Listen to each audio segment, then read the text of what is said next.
Hello friends, एक बार फिर हम अपना नया वीडियो लेकर हाजिर हैं।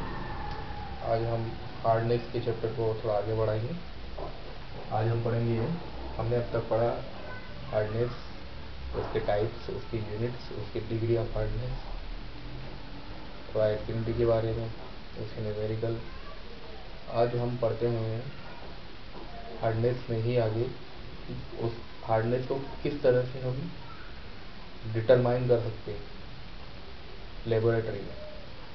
हार्डनेस डिटरमाइन करने के लिए मेथड होती है, वो होती है determination of hardness by EDTA method.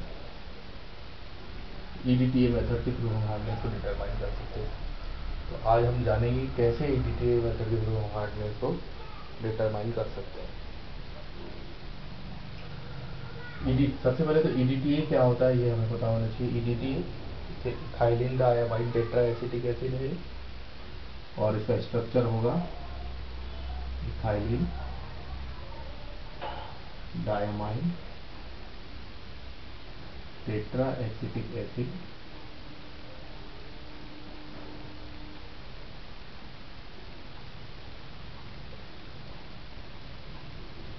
like this।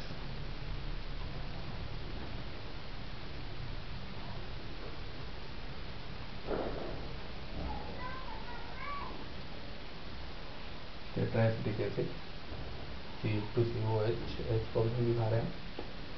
अब इसमें आप देख रहे हो कि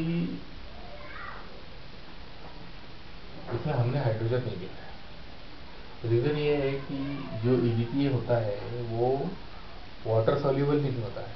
अब चूंकि हमें टाइट्रेशन करना है, वाटर सॉल्यूबल होना जरूरी है, तो या फिर किसी सॉल्वेंट में सॉल्यूबल होना जरूरी है। तो इसके लिए हम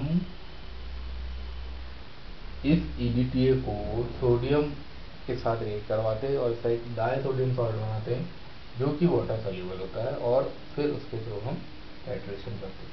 तो दिस इज द ईडीटीए। अब आपने लेबोरेटरी में टाइट्रेशन किया होगा। टाइट्रेशन में आप देखते हैं कि आपने कोनिकल फ्लास्क में वाटर सैंपल लिया है, 2 वाटर सैंपल है आपके पास, नॉन अननोन। सबसे पहले नोन के साथ आप करते हो एक्सपेरिमेंट। तो नोन वाटर सैंपल लिया आपने, उसमें ईबीटी डाल दिया है। EBT eriochrome black T, it is an indicator. और इंडिकेटर क्या होता है आप जानते हैं अच्छे से। इंडिकेटर जो होते हैं वो एंड पॉइंट ऑब्टेन करने के लिए बहुत इंपॉर्टेंट रोल प्ले करते हैं। तो ईबीटी जिसका स्ट्रक्चर कुछ इस तरह का होता है, लाइक दिस।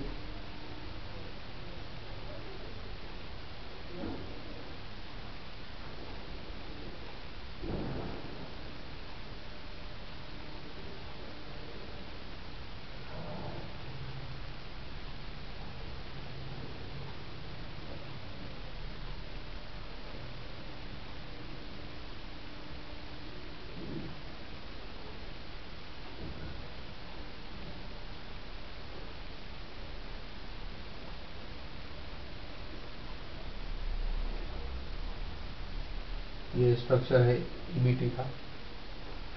इस स्ट्रक्चर में 2 फिनोलिक OH होते हैं जिसका कि रिप्लेसमेंट होता है ऐसा। अब आप बात करेंगे कि टाइट्रेशन जब आप करते हो तो टाइट्रेशन में आप देखते हो कि कोनिकल फ्लास्क में आपने वाटर सैंपल लिया हुआ है, उसमें ईबीटी डाला है। जैसे ईबीटी डाला, कलर जो हो जाता है वो कैसा हो जाता है, वाइन रेड। क्यों हो जाता है वाइन रेड? हमने जो वाटर सैंपल लिया हुआ है वो क्या है, वो हार्ड वाटर है, क्योंकि हार्डनेस डिटरमाइन कर रहे हैं ईडीटी मेथड के थ्रू। तो हार्ड वाटर है। अब उस हार्ड वाटर पे या तो कैल्शियम और मैग्नीशियम के बाइकार्बोनेट रहेंगे या फिर क्लोराइड और सल्फेट रहेंगे, क्योंकि हमने पढ़ा है टेम्परेरी और परमानेंट हार्डनेस में। तब यानी कुछ भी हो, कैल्शियम या मैग्नीशियम आयन तो रहेगा ही, चाहे उसके क्लोराइड हो, चाहे वो सल्फेट हो, चाहे वो बाइकार्बोनेट। अब जब कैल्शियम आयन रहेगा तो वो क्या करेगा, वो कैल्शियम आयन इन OH को रिप्लेस करके यहाँ पे अटैच हो जाएगा और एक अनस्टेबल कॉम्प्लेक्स बना देगा। ये लोग H प्लस का एनर्जी निकाल के वहाँ पे Ca2 प्लस अटैच हो गया और एक अनस्टेबल कॉम्प्लेक्स बन गया जो हमें वायलेट कलर सॉरी जो हमें रेड वाइन कलर का दिखाई देगा या वाइन रेड कलर का दिखाई देगा। अब वाइन रेड कलर का दिखाई दे देगा जो कि अनस्टेबल कॉम्प्लेक्स फॉर्म हो गया।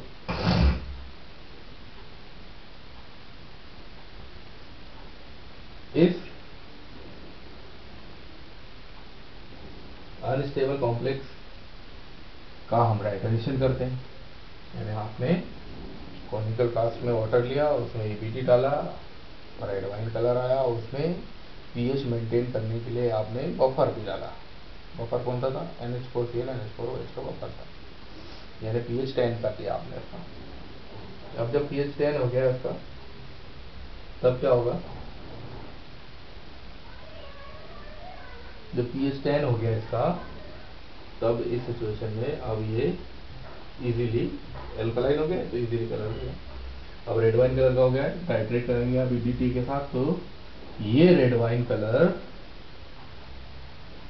चेंज हो जाएगा वायलेट कलर में ड्यू टू ये जो कैल्शियम आयन है ये अटैच हो जाएगा इन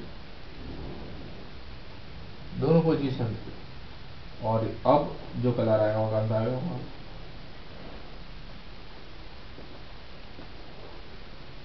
अब जो कलर आएगा वो कौन सा आएगा? वायलेट कलर आएगा।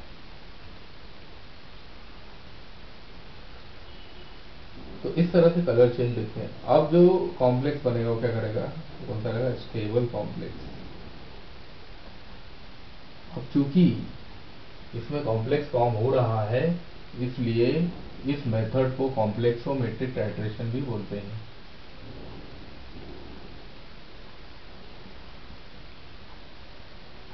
इसको कॉम्प्लेक्सोमेट्रिक टाइट्रेशन भी बोलते हैं। और यही इसका प्रिंसिपल भी कभी पूछा जाता है कि what is the principle of EDTA method, तब हमको बताना है कि it is a complexometric titration. Okay,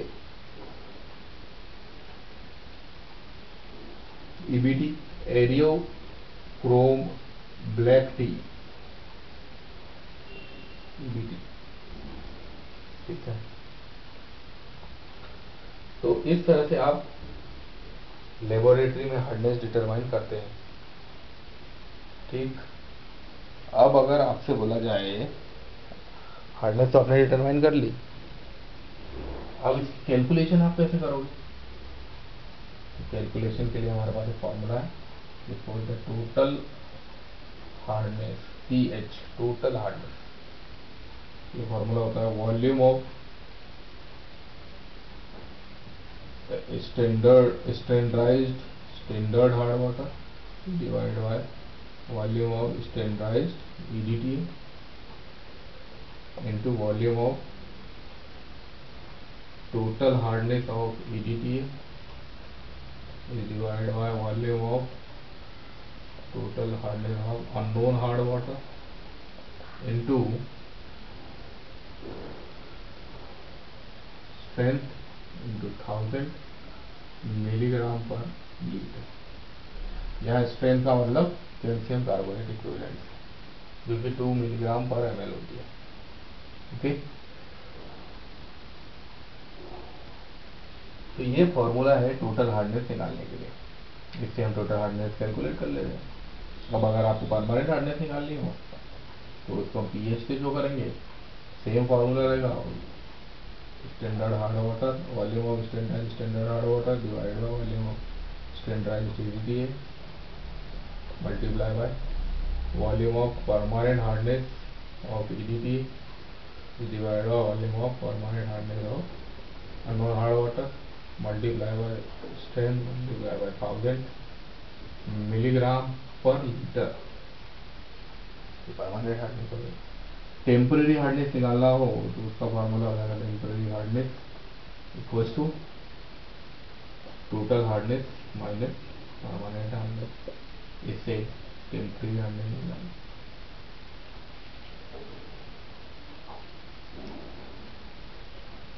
तो ये हार्डनेस निकालने के फॉर्मूलेज हैं जिनसे आप हार्डनेस कैलकुलेट कर सकते हो। लेबोरेटरी में टोटल हार्डनेस के थ्रू आप हार्डनेस कैलकुलेट कर सकते हैं, और आपको अगर न्यूमेरिकल सॉल्व करने हैं तो इन तीनों फार्मूले से आप न्यूमेरिकल सॉल्व कर सकते हैं। बहुत ईजी न्यूमेरिकल होते हैं, फार्मूले आपको याद रखना है, तो तीनों फार्मूले आप याद कर लीजिए, न्यूमेरिकल आपसे बन जाएंगे। तो ये थी हमारी ईडीटीए मेथड, जो टाइट्रेशन में भी आपके काम आएगी और न्यूमेरिकल सॉल्व करने में भी आपके लिए एक बहुत ही इम्पोर्टेंट रोल प्ले करेगी। अब इसी में हम आगे चलते हैं। हमने कल बॉयलर प्रॉब्लम आपको लास्ट वीडियो में बताया था। बॉयलर प्रॉब्लम कौन कौन सी है? सर्जेंट स्केल, प्राइमिंग, इन्फोमिंग, carry over, caustic embrittlement, boiler proof, ये 5 प्रॉब्लम है।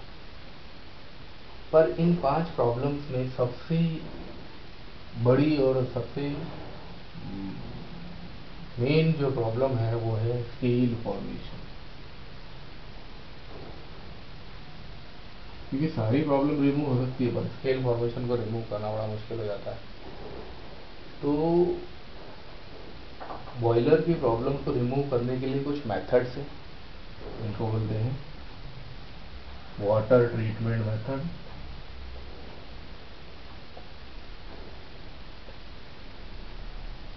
वाटर ट्रीटमेंट मेथड में आ जाती है पहली, एक आ जाती है इंटरनल ट्रीटमेंट और दूसरी आ जाती है एक्सटर्नल ट्रीटमेंट। इंटरनल ट्रीटमेंट में बहुत सारी मेथड्स हैं, जैसे कोलॉइडल कंडीशनिंग,